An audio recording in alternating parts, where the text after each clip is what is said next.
Hey guys, this is Ladson Sklay, and we're doing a breakdown of the Spiral Knights Guildhall preview that just got released on YouTube. It was released about 30 minutes ago, and we're going to break it down and see what we can find. So here we go. First of all, as you'd expect, you'll see Sega and 3 Rings, because those are obviously the companies that put out the game.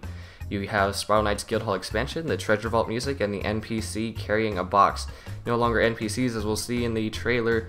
We can now do it too, but I'm getting ahead of myself. First of all, you'll see the shield here that appears to be fully aesthetic because of the blue knight that's running through it. I get the feeling that a lot of this guild update is going to be aesthetic only rather than utility, just because of how much is featured in here in the trailer that is only for good looks. So you have the knight running through the shield, and then you have here again, you have knights talking around this dais control panel. The control panel here does not seem to be affecting the chat of the knights. It may even just be for complete decoration, we don't know, but it does not appear that there is a knight interacting with that podium. You do see knights here carrying all sorts of objects, pots, bookshelves, beds, turning, rotating them, and organizing them how they see fit.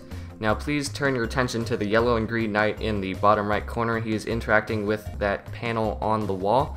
At least that's what it appears like. He does not make the animation of actually interacting with the panel, so we don't know if that is legitimate or not. However, in the top right, you will see a Cobalt Knight that is making the interaction animation with the book in front of the Snarlax.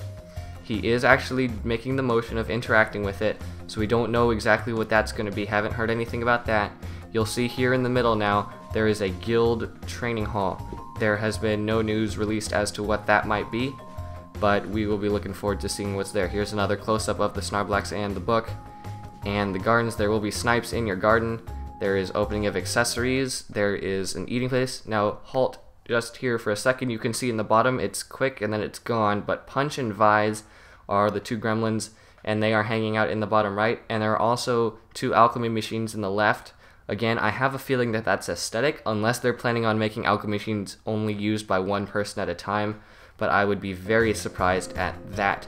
You also have an accessory station in the top right, and an auction house, it appears to be an auction house, in the top left.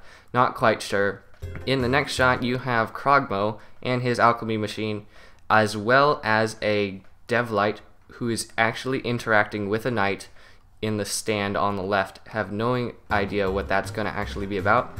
You will see here in this next shot, there in the gardens, there's a knight in the top right who speaks, and a cloud of leaves goes up next to him. Having no idea what that is about either, but there you have it. That's the trailer. We're all looking forward to it. I know I am. It's going to be very interesting. They are rather confirmed rumors of guild versus guild battle, but we're not really sure about anything except what's here in the trailer, and there's some things that are slightly confusing, but we will be keeping up to date with this as much as possible on our podcast, The Arsenal. You can check that out. There's a link in the description if you guys want to go follow us as we go week by week and keep up with this. In the meantime, keep your eyes open, keep your ears open. If you want to post in the comments below if I missed anything, that would be great. And in that case, we'll just keep waiting. Thank you guys so much for watching, and we'll see you next time.